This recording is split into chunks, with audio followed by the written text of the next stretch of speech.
All right, everybody, it is 1 o'clock, so we will get started with this presentation. Welcome everybody to the NNP Symposium. We are super excited to have you guys all here and be able to glean a lot of wisdom from the speakers that we have. We are fully funded by the Eric P. Newman Numismatic Education Society. So they are the reason that you guys can all come view these presentations all for free. So I want to give credit where credit is due. A few housekeeping things before I introduce our speaker for the hour. We are recording this meeting and all the other meetings at the NNP Symposium. And so if you missed one that you really wanted to see, or you want to watch another one again, or whatever the case, all the recordings will be on our website about 2 weeks after the symposium. So you can go and see them roughly April 25th. If you follow our social media, we will be posting when they are available on our website on social media. So you should definitely go follow our social media for all the updates. It's very informative and you be very up to date on everything that we have going on. So I encourage you to do that. One final thing before I introduce our speaker for the hour is a Q&A button. At the bottom of your screen, there's a Q&A button. So throughout the presentation, if you guys have questions or comments, you can drop them in the Q&A box and we'll have a question and answer session at the end of the presentation. So as you think of them, put them in there, or you can wait till the end. However you like to do it is fine by me. So I will get Bob on the screen here and then introduce him. Okay. There we go. I see you. All right. So it's working. I always wonder about tech. Thank you, Andy. No problem. Well, everybody, I would like to introduce Bob Bair. He'll be talking to us about CAC and its green beans, as they're often called. Bob is a retired principal, teacher, and coach. That is his main profession, if you would call it that. He's a lifelong ANA member, and he gives presentations like this all the time at conventions, conferences, you name it, he's probably presented at it. So very educational on the topic, a wealth of knowledge that we're super excited to be able to showcase in the NNP Symposium this year. And also he has published many, many articles with different magazines. So I let him go more in depth about himself and about CAC and its green beans. So Bob, I will let you take it away. Okay. Well, thanks very much, Andy, for the introduction, and welcome everybody. I appreciate the opportunity here to speak to you guys about CAC and its green beans. Let me indicate first right off the bat, I'm not on CAC's payroll. I don't get any special benefit for doing this presentation or whatever. I am in their collectors club, and there'll be more on that, coming up shortly. But I don't get any special privilege at all. And I also want to indicate that I owe a lot to John Albanese, who's given me 3 or 4 extensive phone calls as I was shaping this presentation, and also his right-hand person, Mickey Kumpf, who has just updated every statistic that I've asked her to. Hey, Mickey, how many submissions have you guys had since the fall of 2007 to the present day? And she gets back to me and tells me. So that becomes then the meat and potatoes of this presentation. To do what educator Madeline Hunter used to call an anticipatory set. I'll give you, or we could call it a preview of coming attractions or whatever. Basically, in this presentation, I want to take you through the origins of CAC, why it came about, what CAC does, and how CAC is a benefit to coin collectors and investors and the numismatic community generally. As part of that, I'll have, because to me, it's kind of fascinating the extent to which the awareness of what CAC was doing and its influence and impact on numismatics percolated through the numismatic community. A lot of the publications, a lot of the noteworthy people, noteworthy dealers, for example, in coins, became more and more aware of CAC and what CAC is doing and can do for the collector investor. So we'll look at that. I don't want to bury you under ancient history or whatever, but I think it's kind of interesting to see how CAC percolated through the community and developed a position and created an understanding in a lot of people as to what they do and why. And that, of course, is why I'm here to do a presentation for all of you as well. So let's take a look and get started. Andy mentioned questions. If I raise anything or any of the slides raise anything and we need to go back to a particular slide, we can do that during the Q&A session. But let's plow into this right now and see what we have. If I can get it to work. Okay, it's not advanced. There it goes. All right. So first slide for you. All right. CAC and its green beans on PCGS and NGC holders. Who are they? Why are they doing this? What effect have they had on numismatics? And why should you or why should anyone care? That's what we're going to tackle. Here we go. Founded in the fall of 2007 by John Albanese. John was a former owner of NGC up until the mid 90s, I guess, when he sold NGC. He also had been one of the founding fathers of PCGS, one of the group of dealers that got PCGS started with its acceptance. But all right, CAC was formed by him and also by others. And John always wanted me to emphasize this, that he wasn't the Lone Ranger in starting CAC, but there were lots of other influential numismatists that were concerned about the wide quality range and price range in third-party graded coins that had the same grade. This one says MS65 and so does this one, but there's a vast difference between them to the knowledgeable eye. And in particular, that gulf developed, especially in the early 21st century, which led to John and others saying, we have to do something to temper this a little bit. So second bullet point, what did they decide to do? Okay, they decided to form a service that would endorse. They don't grade, they endorse or don't endorse by putting a green bean sticker on PCGS and NGC coins that John Albanese and 3 others, all CAC is four people. Well, in terms of their evaluation, it's Steve Blum, Bill Wetzler, Bill Shamhart, John Albanese. Those guys have worked together pretty much since the 1980s. If one of them starts a sentence, the other 3 can finish it. They, as closely as 4 human beings can think the same and evaluate the same, these 4 guys do it. And as a result, they're as consistent as it's possible in our subjective field of coin grading to be. But all right, take a look at the last point, because you're going to hear this again and again in this presentation. And this is, to me, what makes CAC absolutely special. CAC puts its money where its mouth is. CAC coins are bought sight unseen. Hello, buying coins sight unseen at a strong wholesale price that reflect current market levels. I tested John on that, in one of the early phone calls I made to him. I had a client's coins, 2 of them. Actually, it was 2 calls. One was a 1925 St. PCGS MS64 CAC, and I called CAC and got Mickey Kumpf. Hey, Mickey, I got a coin I'd like to sell to John, to CAC. Oh, he's busy. He'll call you back in 20 minutes. Well, sure enough, 20 minutes later, ring, there goes my phone. And hi, I understand you have a coin for sale. I told him what I had, and I had the current gray sheet in my lap when he called back. He quoted a price sight unseen, $100 over the current gray sheet because it was CAC quality. Later, I did the same kind of thing with an 1873 20 lib closed 3 PCGS MS62 CAC. This time he quoted 150 over, sight unseen. Nobody does that, but CAC does it because these 4 guys are incredibly strict, incredibly consistent, and willing to stand behind anything they endorse.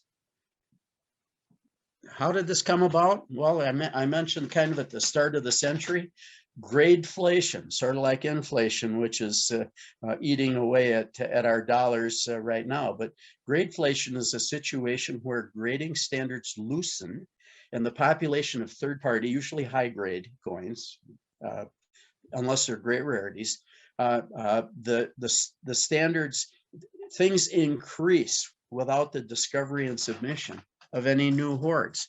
All right, CAC was formed, and here we go again, because not just John Albanese, but a number of leading coin dealers felt that both of the major grading services were grading coins at the same grade number that had great ranges in quality and market prices.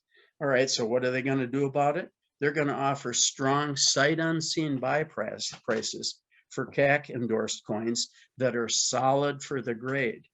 And by doing that, and here's a real motivation. I mean, every business needs to make enough money to keep going. CAC isn't, and John really aren't primarily motivated by making money. They're interested in reducing the negative effects of gradeflation on collectors and investors as a result of their service. Let's take a look at the impact of CAC on numismatics. This is unbelievable. CAC has bought nearly $725 million worth of CAC coins since the fall of 2007, in a little over 14 years. Here's a quotation from John Feigenbaum, the owner and founder and editor of Coin Dealer Newsletter. This one was from 2020. Quote, "Today we see Certified Acceptance Corporation." Oh, and that's what CAC stands for. I don't know if I mentioned it. "Today we see Certified Acceptance Corporation, CAC, with over 900,000 in market bids for stickered coins, for their stickered coins." Well, it's currently, I checked with Mickey, there currently are 6,200 bids at 125 million as of February of this year. All right, CAC has 900 authorized dealers nationwide. They buy and sell CAC coins, and they do this electronically over the CDN exchange, but then they have a steadily growing clientele. There are currently 1,000, as of February, there were 1,707 Collectors Club members. There's no charge to, if CAC is out to rip people off, you'd think they'd charge to get into Collectors Club. No, there's no charge. You have to be an ANA member, and you have to agree to the way to CAC's operating principles. You do that and you're in. Now, there often is a delay because there are only 4 guys evaluating coins. They don't want to get so swamped with coins that return times have gone nuts. So they'll gradually filter people in, and people like me, member number 132, I still submit occasionally, but they know that I'm pretty well done. I joined in spring of 2008.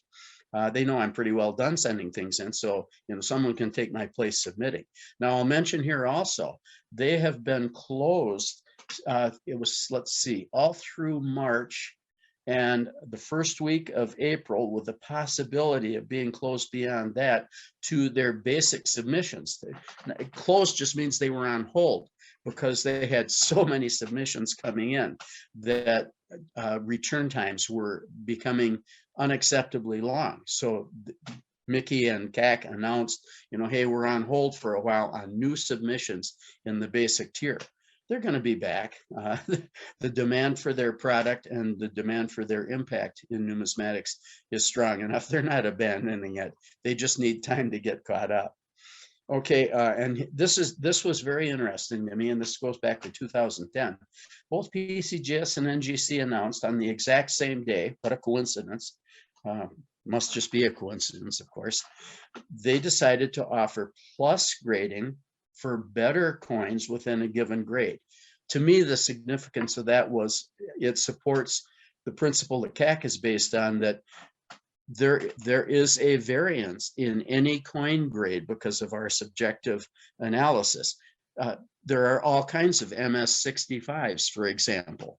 All right, and the fact that CAC and NGC are saying we'll plus the ones that are better indicates that they accept that, yeah, there's a range, that MS65s are like snowflakes. There are no 2 that are identical, and there's quite a quality variation within that range. Okay, so how tough are they? Well, this is very tough, as you'll see. All right, since fall of 2007, with all the submissions that have come in, 42.3% have received a green or a gold bean. A gold bean is very rare, as you can see if you look a little further down. 0.5% of coins submitted to CAC have gotten a gold bean, but that means that CAC sees a given coin, pretend it's in an MS-63 holder and it's gold beaned. They're saying that it's at least one grade better and maybe more, and that they, CAC, will pay sight unseen at least one grade higher for a gold bean coin. For a green bean coin, the success rate is 41.8%. Of all CAC beans have been green. The numbers,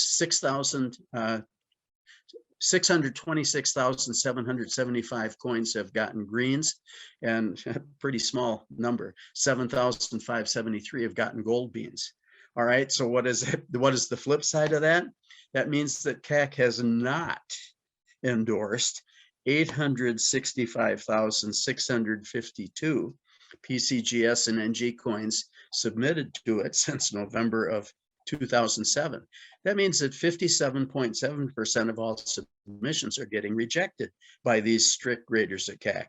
Why are they doing it? Because they're going to pay, they're potentially going to pay sight unseen high wholesale money for anything they've endorsed. And they're not going to endorse something that doesn't meet their standards. So what are their standards? Here we're going to see.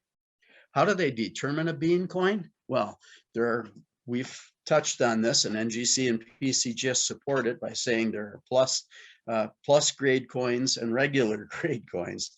Just like grades in school, there are A, B, C, and D coins at any grade. And this is just kind of a determination that CAC has used to make it easily understood and related. Initially, and we'll see more on this on the next slide, initially these coins were more or less bell curve distributed, with the A coins being very few in number, the D coins being few in number, and B's and C's in the middle. So what are they? All right, let's put some words on them. A coins are strong for the grade, and CAC wants to endorse coins that are strong for the grade or solid for the grade. In effect, you're seeing gold and green determinations right there. Are they strong for the grade or are they solid for the grade? There are coins that come to CAC, many of those that didn't get endorsed. They're still, for example, MS-65s, but they're viewed by CAC's four guys who've been working together for decades, that they're low end for the grade. And CAC doesn't want to endorse coins that are low end for the grade and have to pay sight unseen high wholesale money for them. There also in every grade are D coins that are low, probably even overgraded for the particular grade. All right, so these four guys at CAC put a bean only on A and B coins, coins that are strong for the grade or solid for the grade. And so how do they do it? People ask me this a lot, and it was a question I asked John. There are basically two things that determine, does a coin rate as strong for the grade or solid for the grade, and they're eye appeal. And that could be, for instance, a tone coin could have eye appeal, whether an individual likes toning or not. That's part of eye appeal. So is blazing luster, and originality.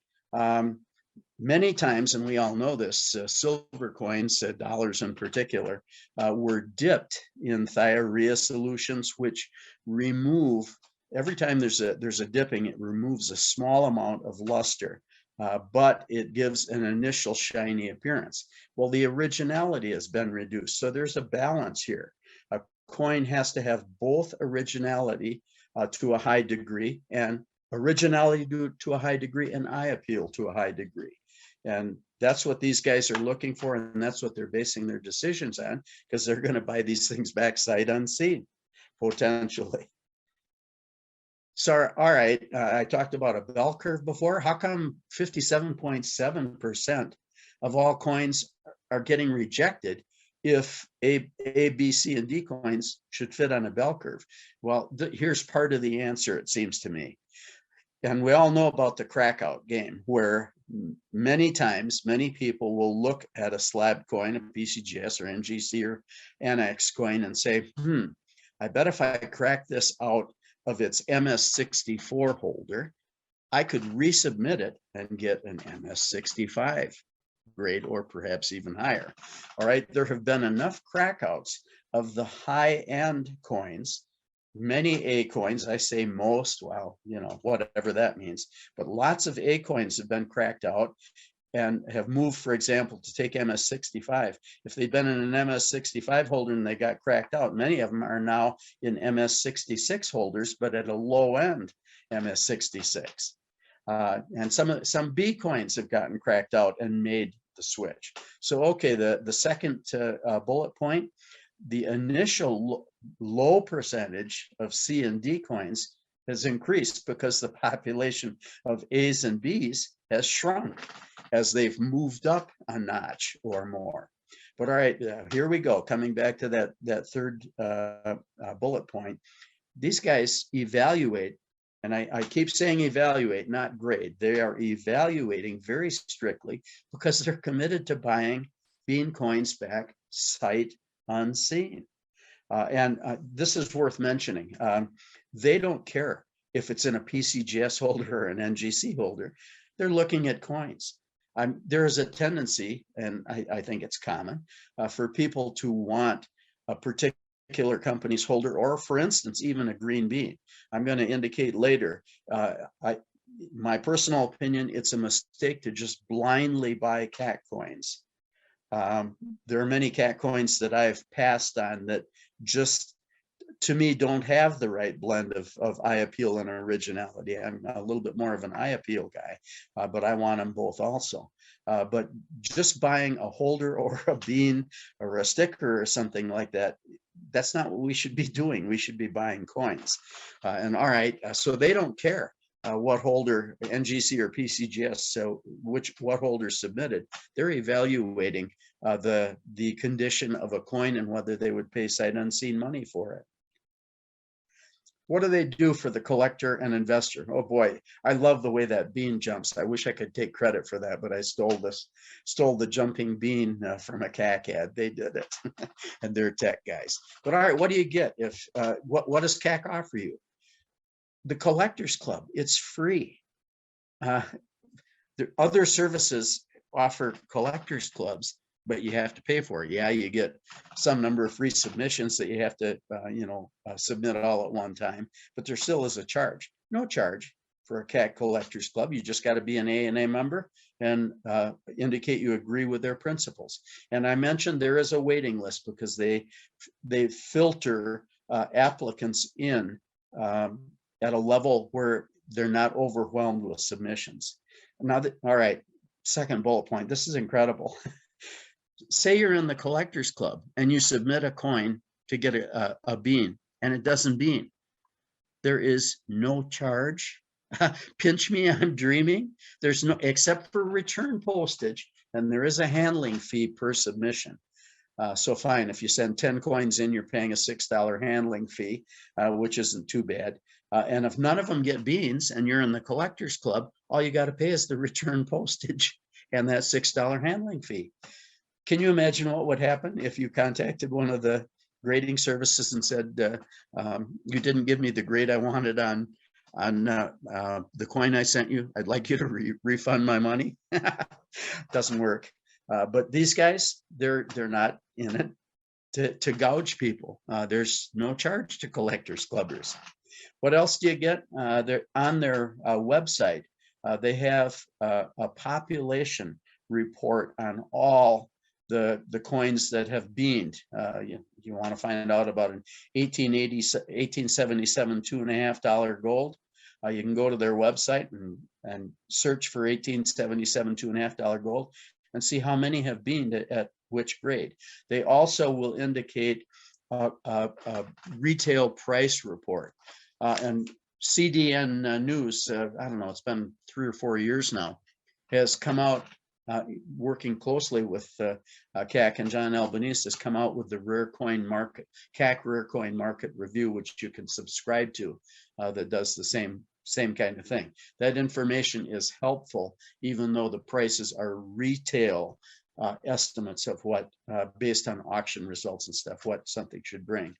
There's free 24/7 access to CAC authenticity to make sure that, a PCGS holder with number 1, 2, 3, 4, 5, 6, 7 that has a bean on it really is genuine and not a Chinese fake or something like that.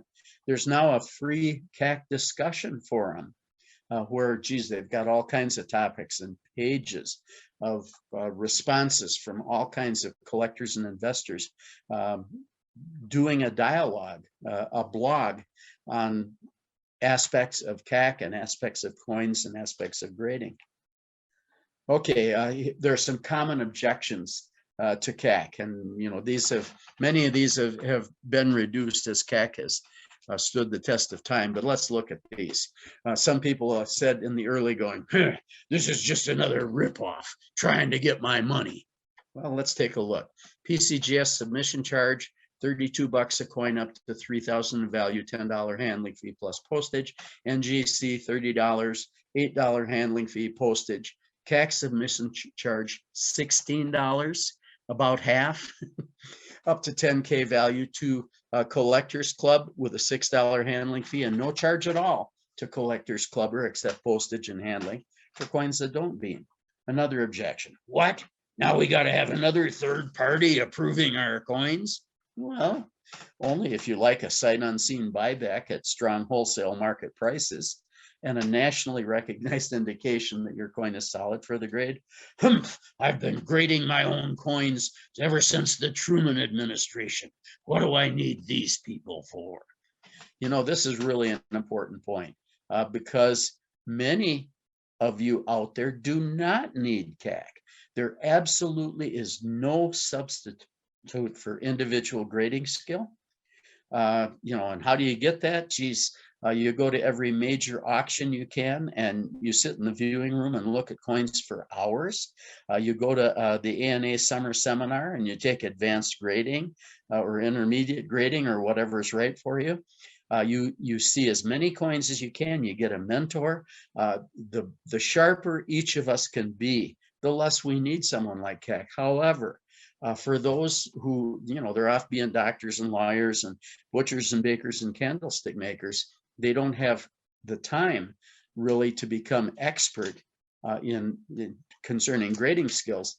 CAC offers, what we'll see this later, assurance and some security that money spent on coins is well spent because they'll buy them back at a strong wholesale level sight unseen. This CAC stuff, it's just an elitist scam. They add to the cost a submitter has to put into a coin, and they won't let people submit unless they're in the currently waitlisted Collectors Club or are going through a CAC dealer. Yeah, they charge $16 for each endorsed coin valued at 10K or less. There's a $6 handling fee and postage. But just like some coins don't justify the expense of being sent to PCGS or NGC or Annex, some don't justify the extra expense to go to CAC. That's the owner's call.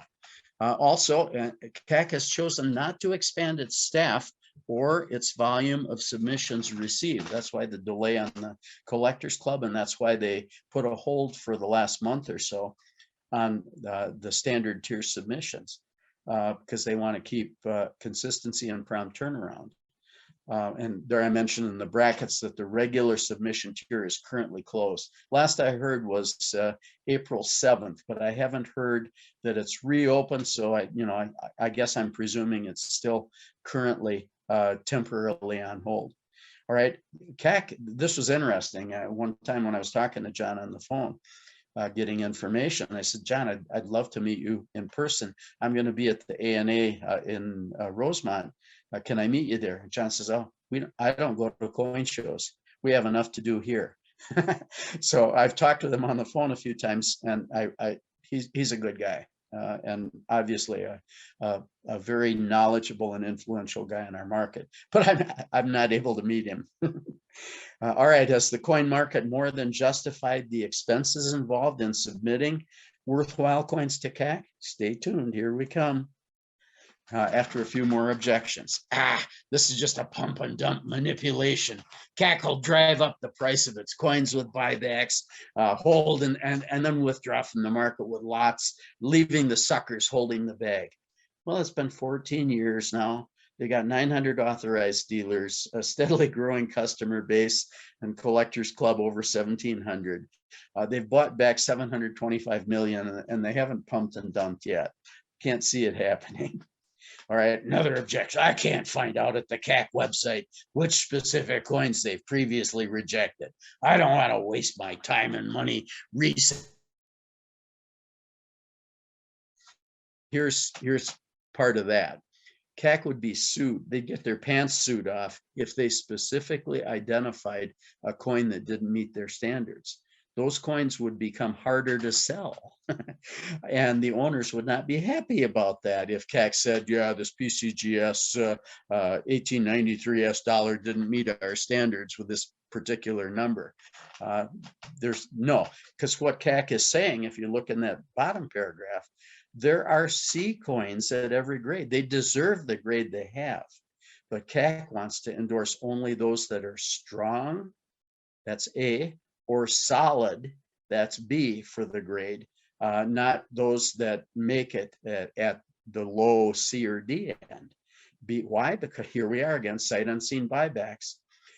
So, yeah, all right, and now we come back to that complaint about the Truman administration. If you have a pretty good sense of which coins are A and B at a given grade, or you go through an experienced CAC dealer, you're going to end up with enough beating successes to more than justify your expenses and effort. And as mentioned earlier, if you have a good sense of which coins are solid for the grade or better, you don't need CAC. You're going to be buying coins that people are going to want in any case. I should mention, if you go through a CAC dealer, the collectors clubbers get a free ride if a coin doesn't bean.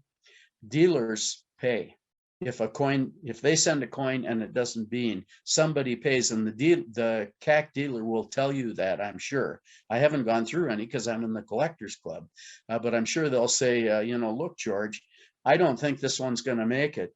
I'll send it if you want me to, but you have to pay CAC $16, et cetera, and you have to, the dealer will want some money for packaging and sending it. If you want to go through that, I'll do it, but I think it has a lesser chance.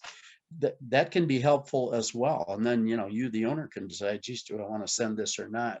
If you're not certain whether it's solid or strong for the grade.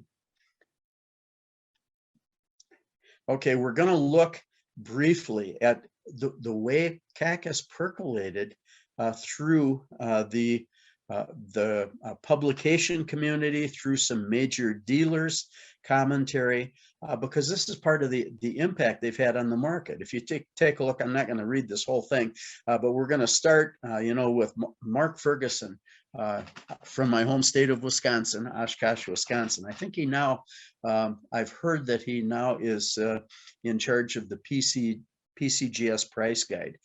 He'd been involved with the Pogue family. He used to be a PCGS grader. Mark did studies of auction records and had a publication, which I don't know. I don't think it's still around now because I think he's gone to PCGS. But basically, he studied auction records, comparing results for CAC versus non-CAC, PCGS and NGC coins. But all right, we start in 2014 and we're going to work all the way through to the present day. I'll try to more or less zip through this because what's important to me, and I think to you, is not the ancient history here, but the fact that, gray sheet is changing and accommodating because of the impact of CAC on the market, or blue sheet has now announced, et cetera, et cetera. So let's take a look. We'll go through these and move along, I think, fairly quickly. This study's crucial. You can find this on Coin Week for August 2nd of 2012. Mark Ferguson, pictured at the top of your screen there, took a look at 5,545 coins sold in heritage auctions with slightly over 4,000 non-CAC and about almost 1,500 that were CAC coins in heritage auctions from January 1st of 2011 to the end of June in 2012, a 1.5-year period. Look at what he says here. Quote, among the general conclusions found in this market study is that in all series and all grades, I added the emphasis and I'm adding it now, CAC stickered coins are selling for higher prices on average than those same grade PCGS and NGC encapsulated coins that are not CAC approved. No exceptions were found for any series or grade studied. End of quote. And obviously I added the emphasis. That's pretty huge. That's what got me motivated to say, geez, I have to research this and do my little part to spread this information about CAC, because this is information that every coin collector and investor ought to at least be aware of. Here are some of the things he did. We're not going to really, tear this apart and look at this, but out of the coins he studied from the heritage auctions, Indian cents, MS65 red, CAC average price 6.25, non-CAC 463. The premium percentage down at the bottom 34.99. I just don't want to bury you with the detail, and you can see the same kind of pattern over on the 66 column. 2,114.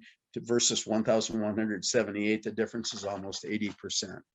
Here's another series. I just picked these series because they're commonly collected and commonly sought after.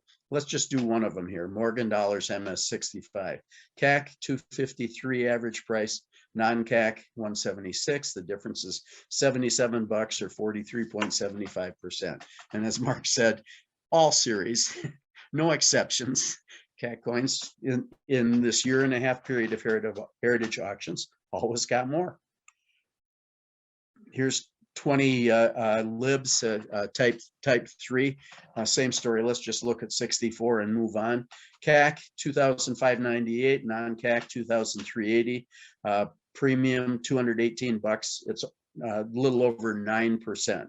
And you can, if you want to look at 23.67% over there on 65s. All right, let's move on though. Okay, now we come to Numismedia. Numismedia is a good wholesale publication, as is Graysheet, as is CDN. And here's the headline from June 2014, CAC coins realizing higher premiums. Of course, you can't see that type, so I have typed it onto the next slide. We'll see a transcription right now. CAC is not insurance, but it is assurance. It assures the buyer that this particular coin is well above average, and in many cases, very close to the next higher grade. In fact, the eye appeal of a CAC coin often makes it look better than some coins that grade technically higher. Okay, and then I'm not going to read the whole deal to you. It's ancient history, but here we see the same kind of comparison that Numismedia did in terms of, this was from the April 2014 Central States Heritage Auction, just one, 1909 SVDB, PCGS MS66 red, 9,400, one with a CAC bean, 19,975, more than double. Let's move on. Okay, here's where Graysheet first announced this, and you see the subheadline, two-tier market shifts, and I've highlighted a part there that you can't read, but once again it's transcribed on this one.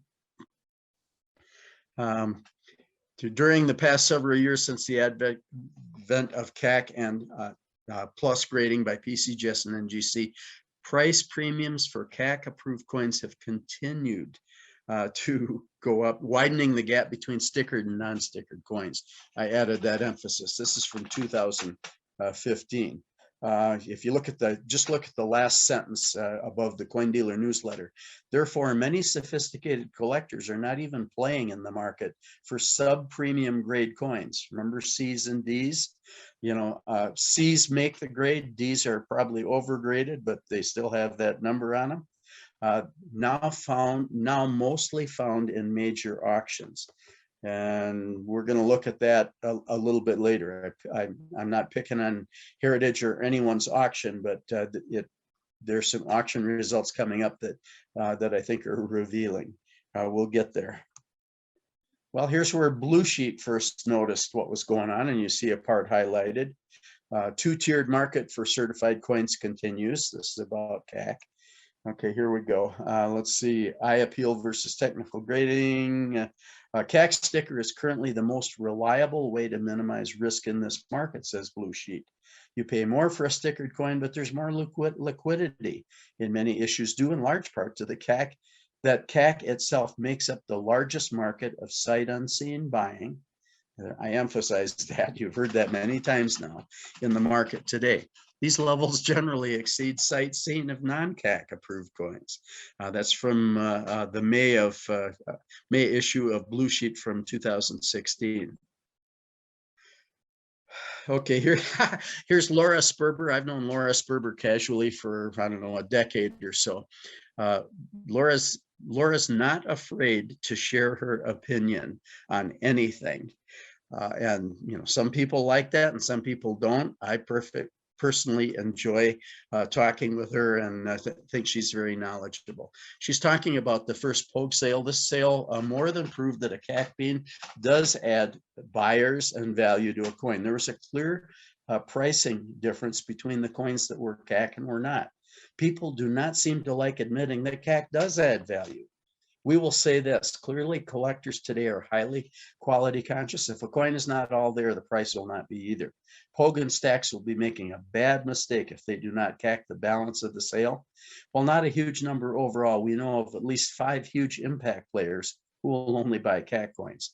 Well, once again, you know, those high impact players can spot solid for the grade and strong for the grade coins, and they pick them out. And if they happen to have CAC stickers and they found that they're easier to sell, then that's why they're buying them. Here's where Gray Sheet, for the first time, if you take a look, starting over in the MS63 column, this is in their generic gold column that they used to do. For the first time here, they divided non-CAC versus CAC bids, wholesale bids on Gray Sheet. Here was where it expanded into all 20th century types by date, where once again, if you look at the gray columns, those are the columns for coins that are CAC endorsed, with their bids next to the bids for non-CAC endorsed coins for each gold coin in the 2.5, the 5, the 10 Indian, and the Saint series. Back to Blue Sheet again, where Coin Dealer Newsletter made it clear they're adding CAC pricing for 20th century gold. That's kind of what you saw there. Part of what they say here is, especially at the bottom, this is really interesting. Basically, I don't think I want to read the whole thing. Let's just look at the bottom, the part that has the emphasis added. Our biggest concern here at CDN is to protect unwitting buyers from paying CAC money for coins that are strong or solid for the grade, for non-CAC coins that are likely to be, you know, just sort of, they made the grade just barely, or they're overgraded. But that's consumer protection, and that's one of the many reasons that CAC has had an important impact on the market, because it's helping potential buyers who don't have the skills or the time to acquire the skills to have assurance that they're not overpaying for coins that no one's going to want to buy later on what they paid for them. Okay, this is Warren Mills. He's one of my favorite guys. Rare Coins of New Hampshire. I've known him for 10 or so years. Similar kind of a situation. Let's look at the first paragraph down. As a collector and dealer, I try to send in most of our coins purchased for inventory if they're $300 or more. Why? To protect the interest of our consumers. That's the same statement that was made on the previous slide by Blue Sheet, to protect the interest of customers, consumers. All right, let's see. Warren can spot a non-original coin across the room. If a silver coin has been lightly dipped even once, he picks it out every time. And here's a caveat, and this is fair. However, I must offer a caveat. CAC may sticker an unattractively toned coin, and that's one reason why we're still in a subjective field. Why just blindly buying CAC stickered coins is not necessarily a good way to go. When CAC, if you see a coin is unattractively toned, CAC is more than likely to have beamed it based on its originality. All right, they may sticker a coin that is circulated and does not have original surfaces, a dipped AU 1889 CC. Most of them are from years gone by where the people were trying to make them look as if they were unk. Or is cleaned and through aging is toned over the cleaning. Watch out for CAC copper and nickel with lots of carbon flecks. You know, once again, that's originality, but it can be an impediment to sale. All right, and I added the emphasis here, all coins should be examined individually. Coins, not holders, not beans, coins. But all right, and the bottom paragraph in brackets, just remember, if you end up with a coin that, a CAC coin that is unattractively toned or has carbon flecks or whatever, CAC will buy it back at a strong wholesale level. So it's not, there's some assurance for buyers once again. Okay, and here's CAC started to do press releases each month, coming up with 10 or thereabouts examples from recent auctions, doing the same kind of thing that Mark Ferguson did in 2012, and that you know, that Gray Sheet is doing, and with Rare Coin Market Review and so on, basically comparing similar grade CAC coin to a non-CAC coin. Let's just look at one. There's 10 of them here, but it's from January of 2018. That's old. All right, a CAC MS66 42/41 Mercury dime sold for 120 grand in 2016. A non-CAC MS66 76,375. Okay, well, all the examples support, you know, what Mark Ferguson said, no exceptions. Okay, here's Laura Sperber once again. Let's see, kind of the middle of that paragraph, the top paragraph. Recently, we've seen horrific losses. That's never good news for a collector or investor. From retoned proof Indian cents, some big type coins that were simply overgraded, and of course, we always see collectors who own lots of bad gold. Gold is hard to sell. Stop the madness. The easiest test about a coin or a dealer, why is the piece not CAC? They can have as many BS excuses as they want. That's typical Laura. It's 1000% proven that you get the most money for a CAC coin. Any dealer with any brains would have every coin they own sent in for the bean. Yeah, but that does, you know, and Laura's aware of this, but it begs the question. So what do you do with the coins that don't bean? Do you throw them in the trash? No, you try to sell them. That's what coin dealers and auction companies try to do. All right, Laura goes on to say, let's see, let's look at the last paragraph. The good thing is many collectors understand quality and will pay up to get it. They want the best they can afford. Demand for CAC coins has never been stronger. And that was from 2018, but there's a reason that CAC shut down its basic submission tier for 5 weeks, maybe more, because demand for CAC coins has never been higher, and submissions have just been pouring in on these 4 guys who need to get caught up. Okay, this is, and I swear I love Heritage. I've auctioned coins through Heritage. They're one of the tops for lots of reasons. But this leads, and you know, I'm a teacher. Teachers always like to throw out thought questions. I was taking a look through the April 2019 Platinum Night sale. This is when auction companies do Platinum Nights to sell what are deemed to be the highest grade or highest rarity or most desirable coins, usually to be bought by people with a lot of money who want to have an investment in numismatics. Well, I took a look at, I counted how many CAC coins were in this Platinum Night sale just out of curiosity. There were 327 lots and 68 were CAC. That's 20.8%. All right, so the thought question, how come 259 of 327 quote premium lots unquote 79.2%, 11 and a half years after the founding of CAC aren't CAC endorsed? most valuable. Heritage itself and all the auction companies, if they have coins that they think will bean, they'll send them for consigners. And of course, the consigner ends up paying for that. But Heritage is acting, Heritage and Legend and Stax Bowers and the major auction companies are dealers, CAC dealers, and they can submit. All right, so the question here, are some of these coins that didn't have beans, are they C coins? They're making the grade, but they're not B solid for the grade or A better. Could some perhaps be D coins overgraded? This comes down to that objection about I've been grading coins since the Truman administration. If you know what you're doing, or if you have a trusted dealer representative who knows what he's doing, there are lots of good coins that haven't been endorsed by CAC that can be picked out, but there are also coins to avoid.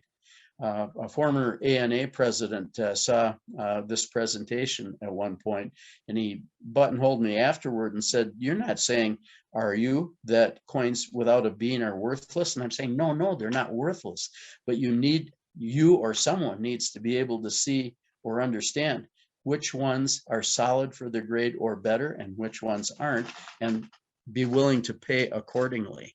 You remember the kids' card game, Old Maid? The loser is someone who's left holding the Old Maid. As a part-time dealer for 30 years, I have a little pamphlet that I give out to clients, which basically advises everyone to, quote, occasionally sell a coin, unquote. Why do you do that? You're testing your buying with the current market. If you paid $100 for a coin and you can't sell it for more than 30, there's a bit of a problem there. But it's better for you to realize that while you're on the road, rather than for you or your heirs to find out later that you have a whole bunch of coins that you paid too much for, that the market just isn't interested in buying because they're not solid. Am I saying that's the case here? I'm saying it's curious to me that 79.2% of the coins in a platinum sale aren't endorsed. Would I bid on some of them? Sure. But especially if I could see them in person, there are some I would pay more for than others based on my interpretation of originality and eye appeal, and are they solid for the grade. Here's a similar analysis. This was done by CDN in the CAC Rare Coin Market Review in 2020, the spring edition. They basically were checking the same kind of thing to see, how many CAC coins are popping up in auctions out there. Pretty low percentages, 25.5% of all coins. That's pretty low. All right, that same question, 13 years after CAC is founded, how come the percentage is so small? Partly because CAC is so strict, but insisting that coins be solid for the grade or better, based on originality and eye appeal. And once again, am I saying the coins which aren't CAC endorsed are worthless? No, they're not. But you or your representative need to be able to sort the sheep from the goats and decide values. The one true grade in our field is money when you come right down to it. And that's why, as a dealer, I recommend that people occasionally sell a coin. Okay, let's see. Here's more from that same CAC Rare Coin Market Review. CAC coins will almost always bring higher prices as compared to non-CAC. Yeah, we've seen plenty of examples. While a CAC sticker ensures a level of quality, and here we go, buyers will still evaluate the coin on its own merits and pay accordingly. Yeah, yep. Okay, here's another platinum night. This was the 2022 platinum night. Once again, a real low percentage with the same kind of questions asked. 230 lots are in platinum night, 56 are CAC endorsed, which is about a quarter. And once again, you or your dealer need to know which coins are solid for the grade or better and which coins aren't, and pay accordingly. If you need a coin for your collection, you say, okay, I don't care if it doesn't have a CAC bean. However, I've seen it, or my dealer has seen it, and we don't believe it to be solid for the grade. I still want it, but I'll pay less. Well, that's fair, and that's the way a free market ought to operate. Here are some January 2022 auction results from the fund sale. Let's just look at one of them. I mean, you're buried under all of this detail that I ferreted out, but let's just look at the first one. January 9th, the fund sale, Great Collection sold a CAC approved MS65 grade 35D $50 for $1,710.50. On November 29th, there had been one sold without a CAC sticker for $11.40, about $600 less. On October 2021, different PCGS 65 no CAC sticker $9.30. I mean, it's the same old story, and that's why I don't want to bury you under the rest of those. But those auction results are available, and you know, you or I or anyone can check them. Similar story here. This is just current, and I'm not going to read all of these to you, but basically the story is the same. On February 6th of this year, MS67 1900 O'Morgan with a CAC sticker, $4,736.60. Great Collection sold one without a CAC sticker, $2,761.88, etc. Once again, I'm not going to bury you under the detail, but I wanted you to see, just as you know, you've been patient with me from looking at results from 2012 on, that yeah, this tendency is still there. CAC coins are selling for more than non-CAC coins of the same grade, pretty consistently. Okay, here's this is a CAC ad. There's just one that I want to focus on here. I mean, if you take a look, there's Mark Ferguson. Yeah, there's the Coin Dealer newsletter, Bowers and Morena. But take a look in the center column under stacks.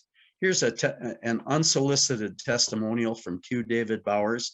And I think all of you know that Q. David Bowers is the most prolific and greatest numismatic author there ever has been, almost certainly. Here's what Q. David Bowers had to say, and he can't be bought. If you get a statement like this from Q. David Bowers, you're doing lots right. Quote, many of our clients here at Stacks are very enthusiastic about the Certified Acceptance Corporation review of PCGS and NGC coins and your confirmation of quality beyond the stated grading number. In fact, we have had so much demand for CAC labeled coins that we recently modified our website search engine to facilitate bidders finding CAC coins in our upcoming auctions. I congratulate you on your well-deserved success and the great contribution CAC is making to numismatics. If Q. David Bowers says you're making a great contribution to numismatics, believe him. Oh, this is fun. Okay, Steve Roach, an editor at Coin World, did this, and I've covered up his text. We'll see it on the next slide. Okay, let's pretend that you're a collector of barber quarters. And these four barber quarters were all in the same auction. You only have enough money to buy one of them. Okay, and this is not a quiz. I'm not going to ask anyone to raise a hand or whatever. But if you could pick only one of these coins with your, money to buy one, whatever the price is going to be, which one would it be? And I'll let you look at those for just a few seconds. I know we're just evaluating images, but that's what you have to do now in internet coin auctions a lot. Okay, let's see what we can learn about these four. You've probably made your decision by now. Look down at the bottom. All these coins are MS64 or 64 plus. Only number one is CAC. Now, a caveat here. We don't know if the other three were submitted to CAC and rejected or if they have not been submitted. But if your tendency was to look at coin number one up in the top left, that's the one that CAC endorsed, and that's probably a good sign if you pick that. If you picked one of the others, it's not a wrong answer. Once again, we don't know if the others have been to CAC and were CAC endorsed or not. All right, here's the summary. Here we go. All CAC is 13 people. There are 4 evaluators and 9 people, Mickey Kumpf and 8 others that are part of the organization. What has their impact been? Well, we now have plus and star grades from PCGS and NGC establishing that there is a variation in coins within the same grade.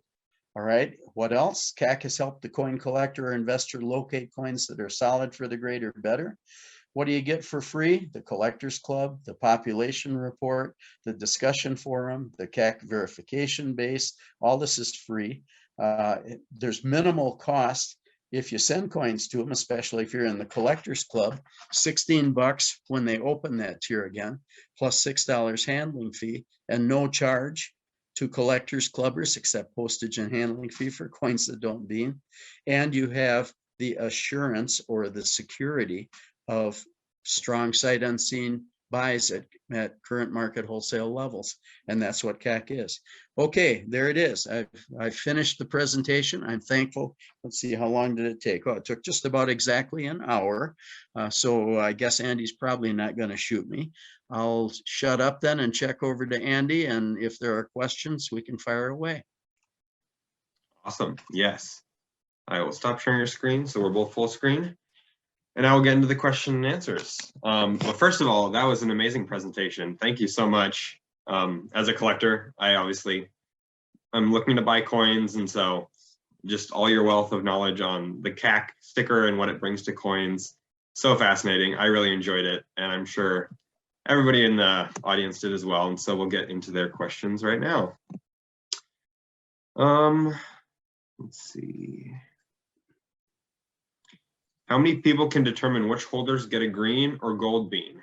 How many grade for CAC, which you kind of answered in the presentation, I believe. There are 4 there, but for example, I asked John that question. He said, man, we never have fewer than 2 look at them. And Bill Shamhart, for example, one of the 4 for many years was an instructor at advanced grading in the summer for the ANA summer seminar. So he wasn't there. And you know what happens if someone is sick and not in work? They don't always have all 4 on hand, but they're confident enough with 2 of them. And John is what PCGS or NGC might call a finalizer in the very rare situation where say it's John and one other guy because Bill Shamhart is off at summer seminar or something. John would finalize if there's a disagreement on whether a coin would get a bean or not. But so basically it's anywhere from 2 to 4. Okay. I've heard stories of counterfeit CAC stickers since they can add so much value to a coin. Do you have any thoughts on that? I have asked about that, and I asked John about that. I don't think any, it's one of those things where if they have turned up and they're good enough, maybe they're being passed, out there in a way. But once again, we come down to, at some point, someone's going to notice and say, wait a minute, how could this coin get a bean?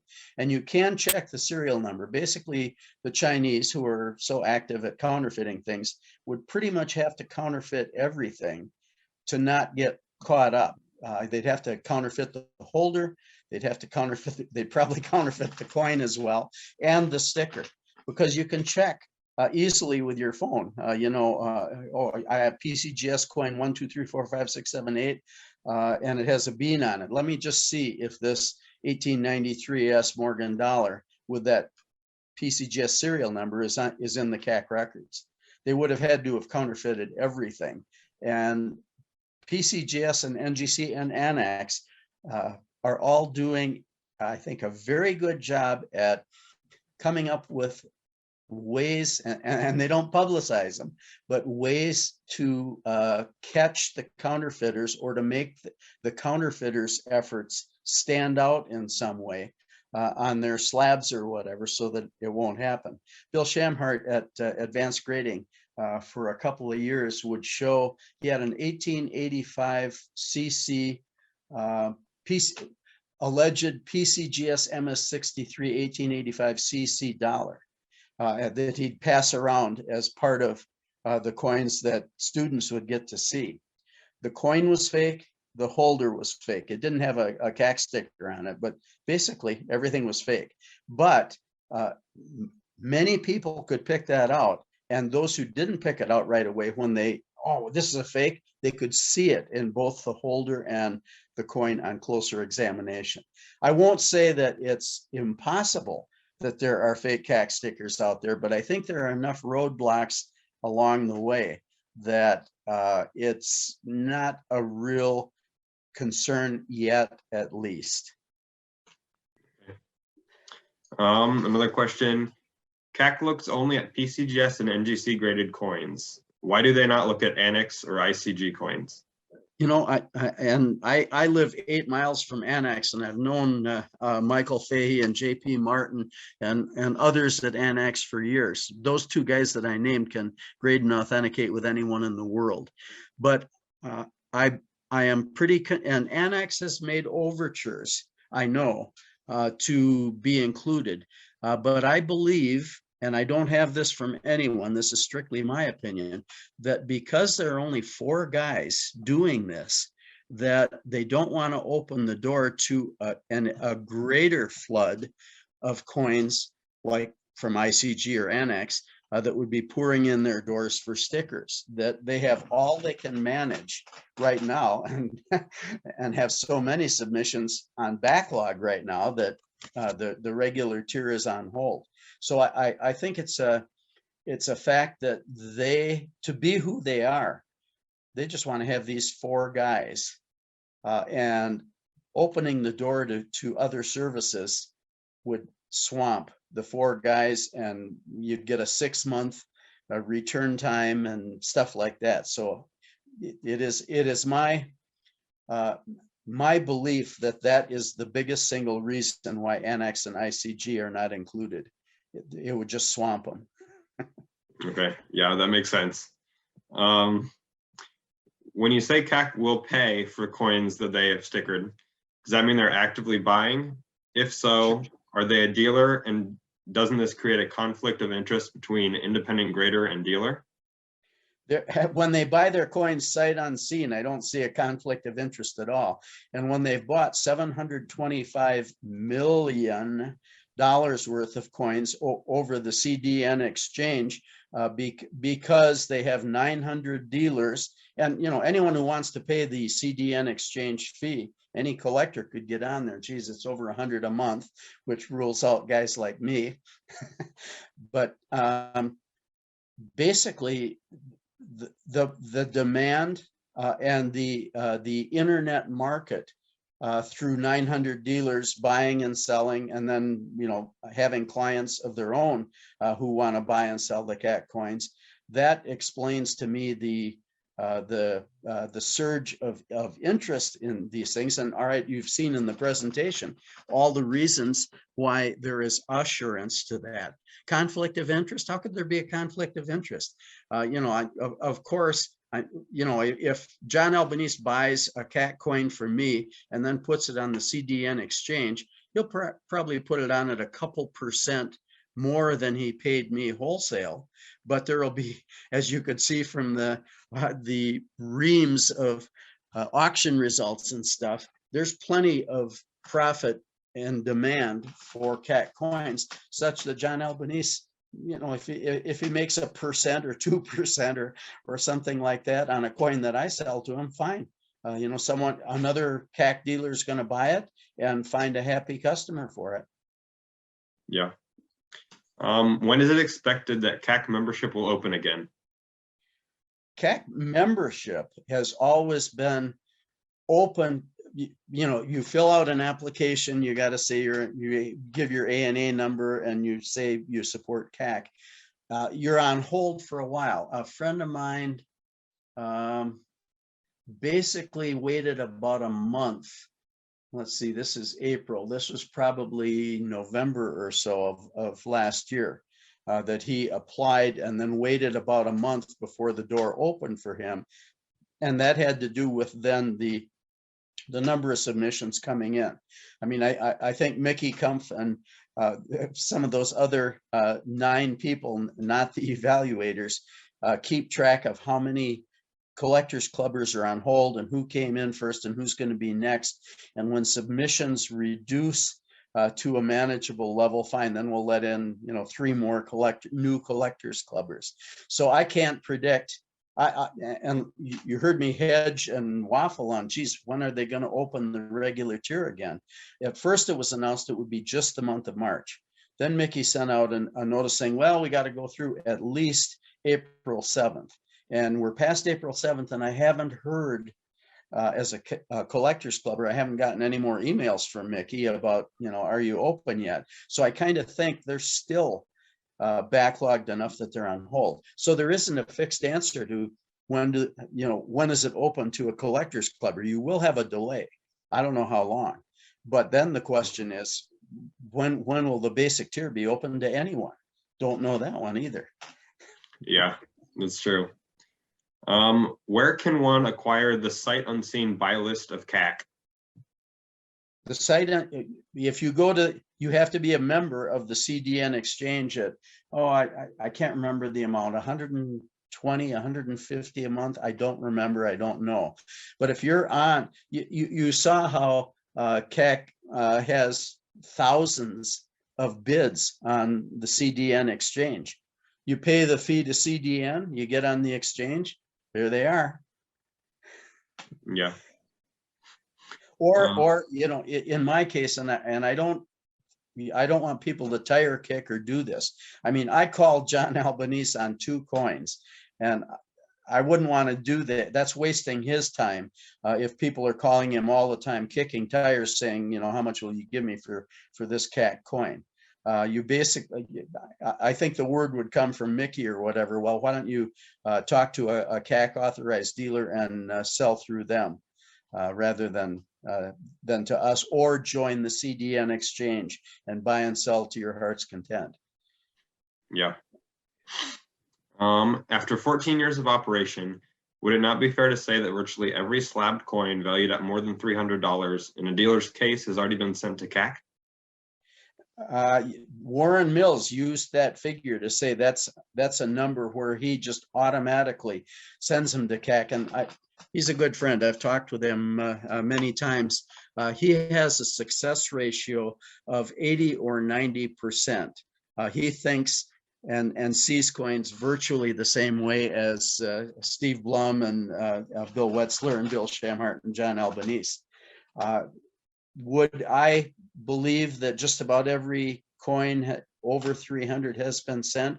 I'd say there's probably a good chance. Or, once in a while, and I recently got to settle in a state where it was an old-time collector who basically, he was even reluctant to get coins slabbed.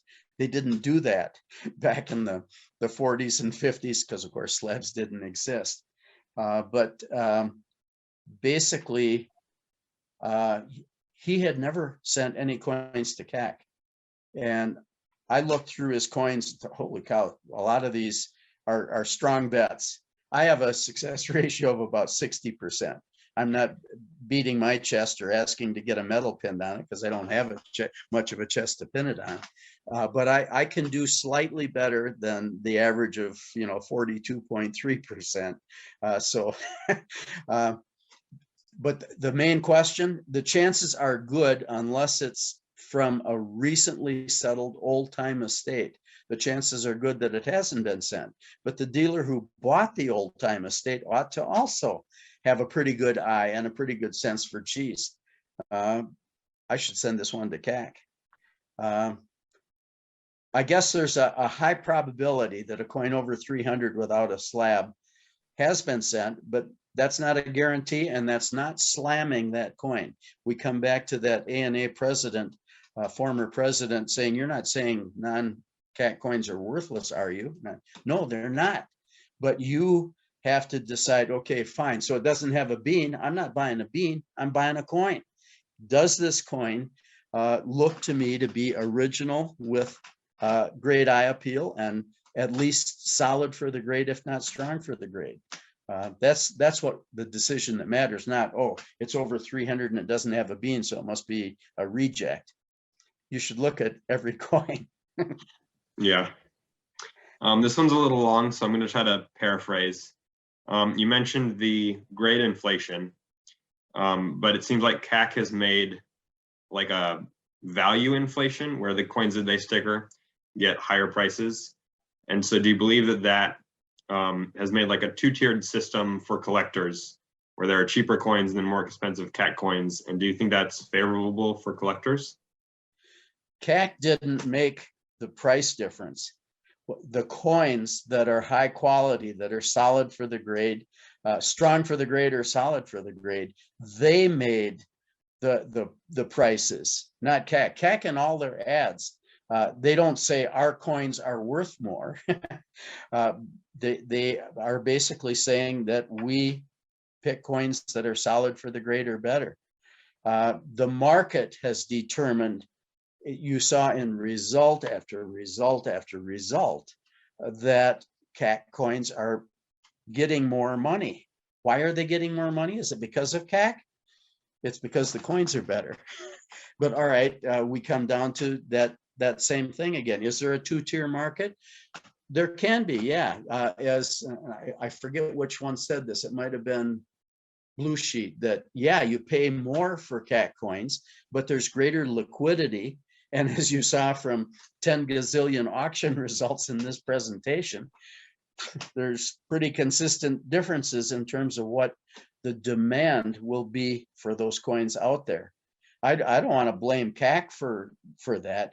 CAC has done a service, in my opinion, not just my opinion. The first time I did this primitive presentation for the ANA in 2014 in Chicago for a Money Talks, Susan McMillan, who was then in charge of it, I met her in the hallway about an hour after I'd done the presentation. She said, Bob, every coin person should hear the information you presented in that CAC presentation, unquote. Well, now a lot of people have, do with the information what you want. But part of my goal, I don't get paid for this. I love teaching, but part of my goal is to spread information that I think will be helpful for other people. Is there a two-tier market? Yeah, there really is. We see that in the prices, but why? Because of a perceived difference in quality. And we come back to, you or your advisor have to be able to look at a coin and say, I like this one. This one is solid for the grade, great originality, great eye appeal. I want to own it, and I'll pay to get it. Yeah. Are there any guesstimates as to how many non-CAC submissions have been resubmitted and actually beamed the second time? That's interesting. And that's one I haven't really asked John about, but I do have I did ask John one time. They do look at every coin that comes in. I mean, the first thing they do is scan the barcodes to see if they've been there before. But even if a coin has been there before and rejected, then at least one person will look at it and say, do we need to give this a second look? I had a client a few years ago who had an AU 1893 CC. I think it was, it started out in an NGC holder as AU 55. And I looked at it and thought, man, this will CAC. I'm pretty sure it will. Send it to CAC and it didn't beam. I brought it back to the client who was a bit of a gambler and a good guy and had some money. I said, Ed, I don't get it. I don't see why this one didn't make it. He says, tell you what, Bob, I'll pay for this. Crack it carefully out of the NGC holder, send it off to PCGS, get it reholdered. It'll surely be reholdered at the same grade. Now it'll have a different number. Send it back to CAC and see what happens. So I did it that way, and it went back to CAC, and the very same coin got a bean as an AU 55. At that time, it was one of two AU 55 1893 CC Morgans to get a bean. Now there are three. They're rare birds. But this guy, he had a coin that was right on the edge,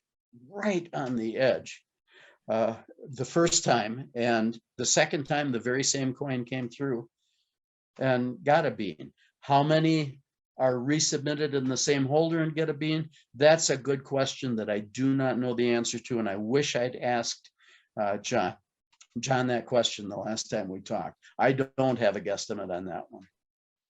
Yeah. What is the typical turnaround time hoped for?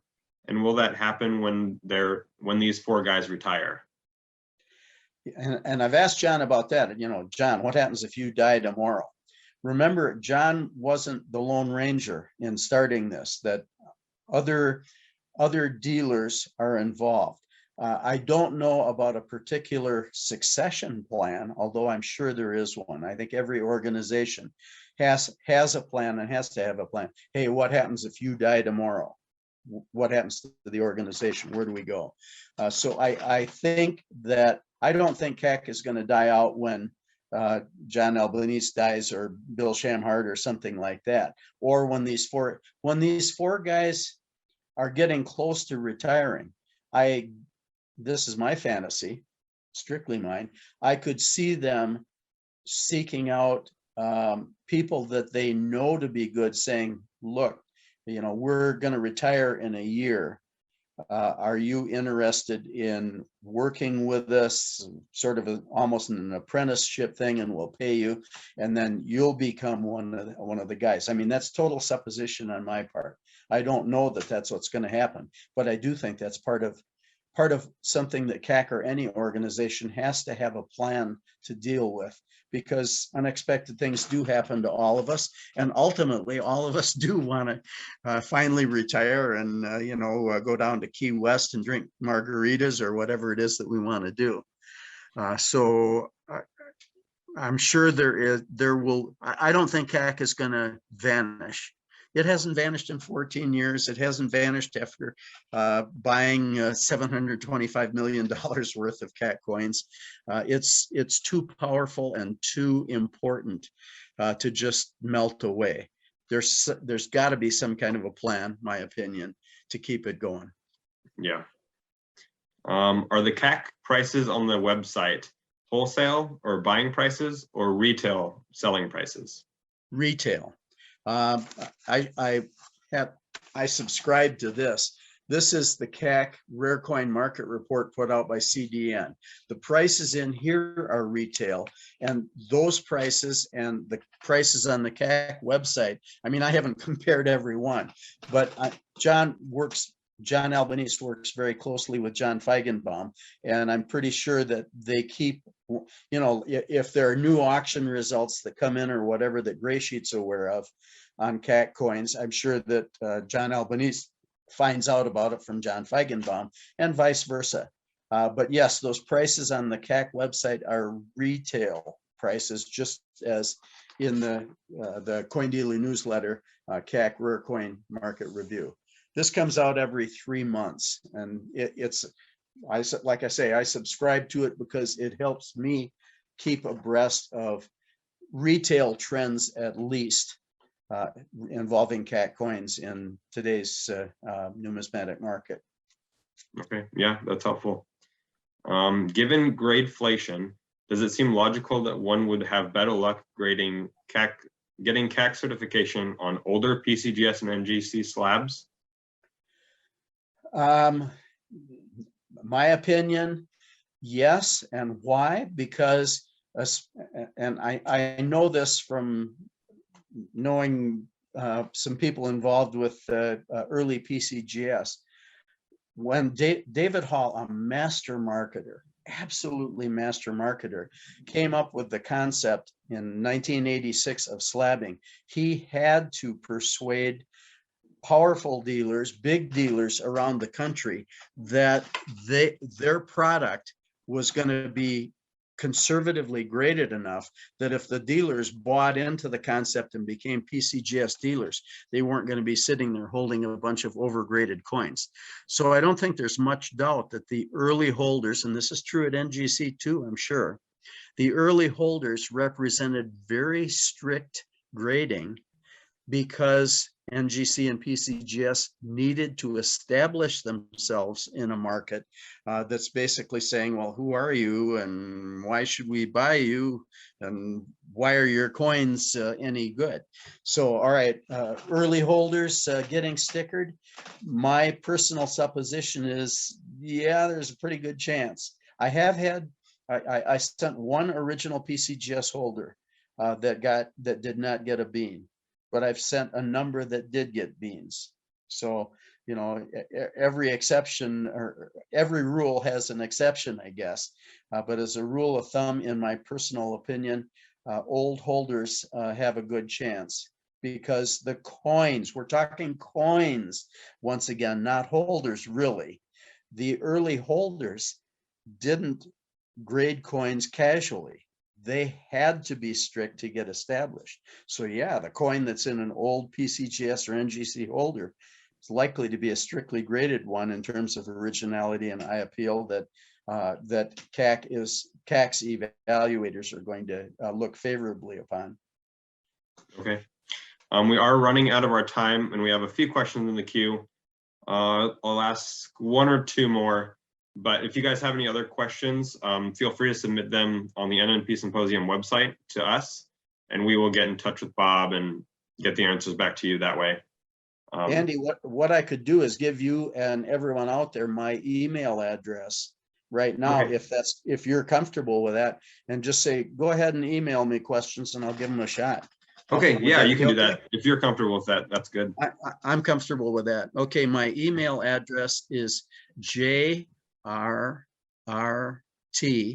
I used to teach John Ronald Reuel Tolkien's Lord of the Rings to 8th graders, so I took his initials. So the email address is JRRT0112@gmail.com.